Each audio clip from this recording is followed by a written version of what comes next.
Hi everyone, I'm George. And Ray. Straight back posture. Right, straight back posture. Let's do this. Let's be professional. Keep on scaping. Should we reshoot that? It's alright, it's funny. I can edit it.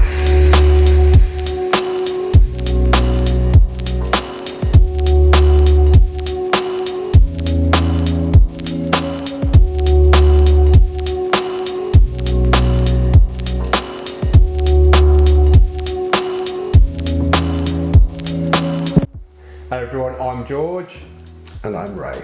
And today we're going to talk about Ray's epic low-tech tank that I featured in a vlog about 5 weeks ago. Yeah, about that. If you looked at the previous vlog, which has done really well, I have to say. Yeah, I mean, I was blown away, to be honest, by the reaction. I just didn't expect it. Thanks everyone for watching that and leaving comments and voting for your favourite scape. There was 3 scapes. I'll leave a link up there in case you don't know what I'm talking about.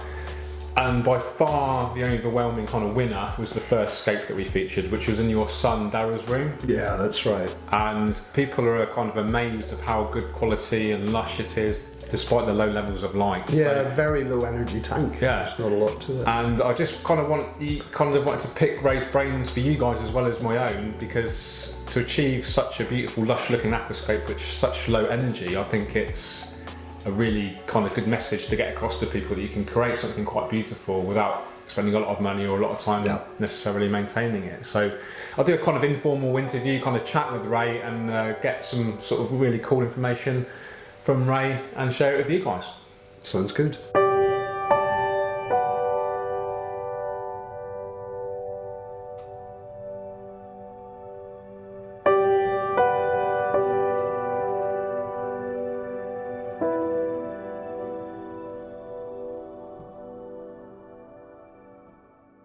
So the aquarium itself is a Aquascape LED 60. That's right, yeah.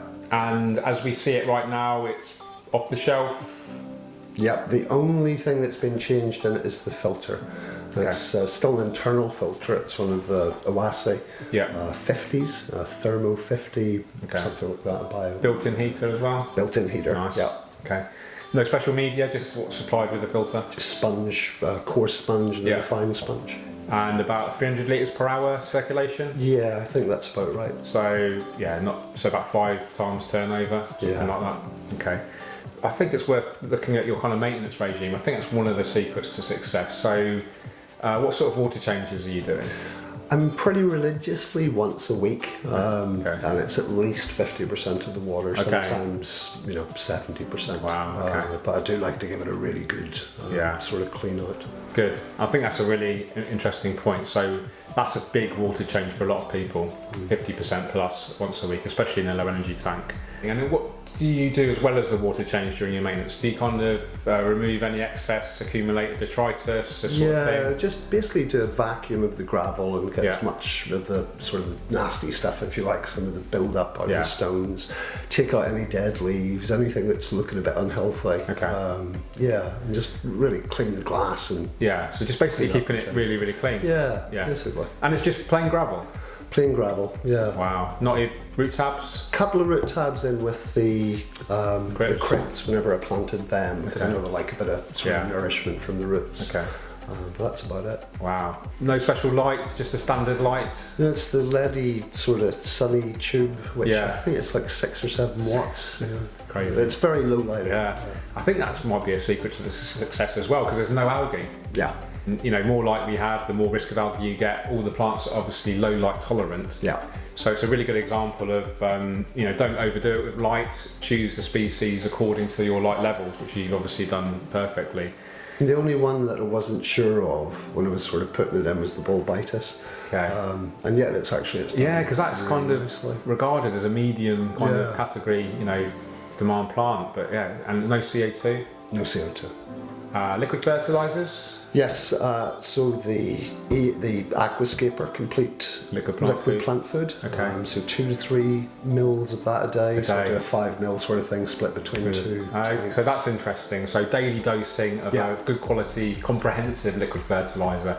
So the Aquascape complete liquid plant food, it contains all of the nutrients that you need. A lot A lot of fertilisers, as you know, Ray, will contain just the trace elements. They don't contain the macronutrients like nitrogen, phosphorus and potassium. But the Aquascape plant food does. Yeah. It contains absolutely everything. And you're dosing that every day? Every day, along with about 2 mils of the liquid seals, liquid carbon substitute. Another potential secret to success is the glutaraldehyde, which will help probably keep the algae away. Doesn't necessarily encourage plant growth, I would say, but definitely helps to, because glutaraldehyde is basically an algaecide. So that might be one of the reasons you're not getting any nuisance algae at all. But I'll probably put that more down to the low levels of light.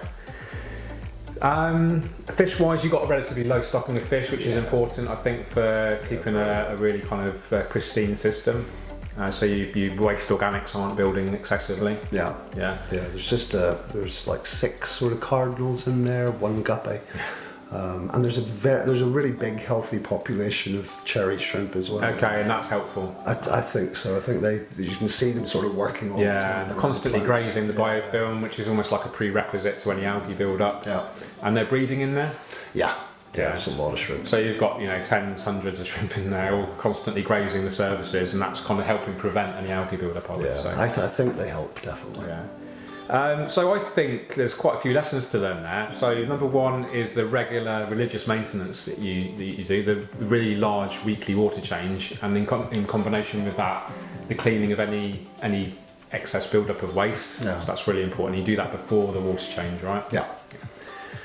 It's the planting. We didn't talk about plants. So you planted quite heavily to start with. Yeah, I've done that with all my tanks. I always start out with as many plants as I can, that seem to sort of fill the tank out a bit. I think it helps. And why do you think that helps? I think it's just, they're all feeding from that water column. They're using up the available nutrients. So I think it's keeping the water fresher. And there's less sort of energy and nutrients left in the tank for algae. Yeah. So I think you talk about it. It's about that battle between algae and plants. Yeah. And it's just helping the plants have that sort of edge. Exactly. So quite simply, if you imagine the aquarium as a war zone between algae and plants, the more plants you have, the healthier those plants are, the less chance you get of algae. Yeah, quite simple. Absolutely. Yeah. So frequent maintenance, large water changes, limiting organic waste. Yeah. Healthy plants, lots of them. Good quality liquid fertilizer every day. Yeah. Good quantity of shrimp, low quantity of fish, and I think that. If there's any secrets to success, I think that's it covered. Yeah, there's definitely no sort of magic behind it. No, and I think a lot of and fair play. It's understandable, guys. That the viewers out there might be thinking you're using some sort of secret, but it's not. It's just literally not even hard work, but regular work. Yeah, I mean, to be honest, I spend probably no more than 30 or 40 minutes a week on it. Yeah. And there's very little maintenance outside of that that's needed. Yeah. That's good. It's just that sort of clean up each week. That's great. Okay, so I'm going to go and do some nice sort of B-roll footage for you now, guys. Thanks so much to Ray for letting us know the secrets, if that's what you want to say, of the success of your aquarium. I think it's one of the best low energy aquariums that I've ever filmed. I think the guys watching this will probably agree. Well, so congratulations and thanks for inviting me into your beautiful home again. You're very welcome. Cheers, mate.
as well. Okay, how do I look? Feeling good. The warm up routine. Yeah. Let's try coffee out. It's quite good. Gotta love nice coffee. What beans are they? Coffee. Yeah, Taylors of Harrogate. Oh yeah, no Taylors. Very nice. Okay.